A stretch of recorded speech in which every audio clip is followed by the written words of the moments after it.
नमस्कार, मैं doctor Virag Mitkari, director prime faculty at Mitkari sir's caps. मेरे साथ है सी आशीष घाटे साहब जो इकोनॉमिक्स की फैकल्टी है और प्रोफेसर वृंदा मिटकरी मैम जो मैनेजमेंट के फैकल्टी है। मिटकरी सर्स कैप्स या 1978 से नागपुर में काम करता है, जो फाउंड किया CA PH मिटकरी सर ने, और इन्होंने जो है आज तक तकरीबन हज़ारों CAs जो है नागपुर में बनाए। बेसिकली मिटकरी सर्स कैप्स जो है वो 46 ईयर्स का लेगेसी रखता है, लीडरशिप रखता है, और जो है CA CS के बच्चों को, CMA के बच्चों को हम लोग नर्चर करते हैं right from 11th and 12th। आज की जो ये मीटिंग हुई उसका खास बात ये था कि हमारे ऑर्गेनाइजेशन ने और एक फेदर लिया अपने कैप में, that is our students have enshrined in the ICO and IMO exams. ICO is international commerce olympiad, और उसमें zonal rank 1, zonal rank 2, zonal rank 3, 2, zonal rank 4, zonal rank 5 सारे रैंक्स जो है वो मिटकरी सर्स कैप से है। उसके साथ साथ इंटरनेशनल मैथ्स ओलंपियाड में भी जोनल रैंक्स हमारे मिटकरी कैप्स में जो है आए हुए, तो ये बड़ा खुशी का अवसर है। मैं नाम बताना चाहता हूँ, miss Muktai more, she has scored international rank 61 in ICO। उसके साथ साथ सक्षम बोबड़े, वंश रोहिले, नील रड़के, इन्होंने भी IMO में मिस हर्षिता राठी, कैवल्य चौधरी और अंशुल जिपकाटे, इन लोगों ने भी गोल्ड मेडल्स जो है रैंक प्राप्त किए, गोल्ड मेडल्स प्राप्त किए।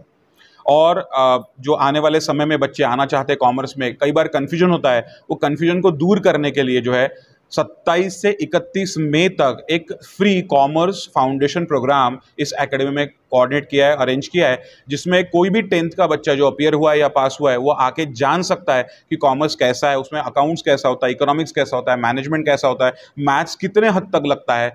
तो उसको एक इन्फॉर्म डिसीजन लेने का एक मौका मिलेगा कि साइंस कॉमर्स में वो वे आउट कर पाएगा। इसके लिए एक फाउंडेशन प्रोग्राम भी हम लोगों ने ऑर्गेनाइज किया है। बच्चों का स्किल सेट क्या है उन्होंने पहचानना चाहिए, मुझे क्या करना है, मुझे क्या बनना है, ये पहले पहचानना चाहिए। जिसकी अंदर से मंशा है कि मुझे डॉक्टर बनना है, मैं बोलूंगा डेफिनेटली उसने डॉक्टर की एग्जाम देनी चाहिए। जिसको इंजीनियरिंग करना है, इंजीनियरिंग की एग्जाम देनी चाहिए। लेकिन क्वेश्चन ये है, जिसको मनी गेम पसंद है, नंबर गेम पसंद है, उन्हें कॉमर्स पक्का पक्का लेना चाहिए। कॉमर्स में मैथ्स ही लगता है ऐसा जरूरी नहीं है, CA में मैथ्स ही लगता है ऐसा जरूरी नहीं है, बिना मैथ्स के भी आराम से CA बन सकते हैं।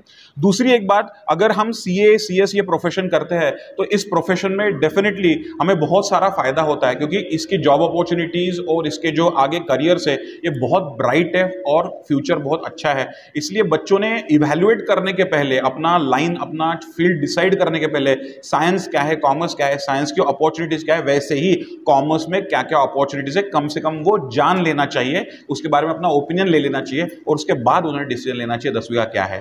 दूसरी एक बात, इस फील्ड में बहुत ज़्यादा क्या कहते हैं कंपटीशन नहीं है, क्योंकि आज भी CA की एंट्रेंस एग्जाम जो है वो परसेंटेज बेस पे नहीं होती है। वो जो है जो भी 12th पास किया वो CA की CS की एग्जाम में आ सकता है, तो परसेंटेज चेज एज सच यहाँ पे नहीं है। तो ये बहुत बड़ी बात है जो बच्चों ने समझनी चाहिए। आज हम देखते हैं 99.99 परसेंटाइल का चेज चल रहा है। उस चेज के ज़माने में यहाँ कोई भी दिक्कत नहीं, यहाँ जो भी पास है वो इन एग्जाम्स में आ सकता है।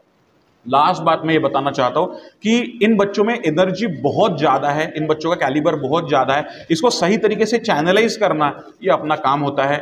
और पेरेंट्स का और गुरु का मिलके काम यही होता है, जो ट्रायंगल हम बनाते हैं, एक पेरेंट, एक टीचर और हमारा स्टूडेंट हमारे सराखों पर, अगर ये ट्रायंगल सही तरीके से बन गया तो बच्चे अपना करियर प्रॉपरली बना सकते हैं। फील्ड में, कॉमर्स के फील्ड में ऑब्वियसली कॉस्ट स्ट्रक्चर बहुत सिंपल है, बहुत खर्चे वाला बात नहीं है। अगर आप 11-12 करना चाहते हो तो आपको 20-25 हज़ार 30 हज़ार सालाना खर्चा आएगा। अगर आप उसके साथ साथ प्रोफेशनल पढ़ाई भी करना चाहते हो तो 20-25 हज़ार और समझ लीजिए आप बढ़ जाएगा, उतने खर्चे में आपकी पढ़ाई हो सकती है, कोई बड़ी बात नहीं है। दूसरी बात, एंटायर CA का अगर कॉस्ट निकाला जाए तो 3-3.25 लाख एंटायर CA बनने का कॉस्ट आता है। लेकिन उसमें से भी जब आर्टिकलशिप करते हैं तो स्टाइपेंड के रूप में तकरीबन 1.5 लाख रुपए वापस भी आ जाते हैं बच्चों को। मतलब नेट कॉस्ट अगर आप निकालोगे, नेट कैश फ्लोज निकालोगे, तकरीबन 1.5-2 लाख में अपना करियर वो अच्छे से सेट कर सकता है।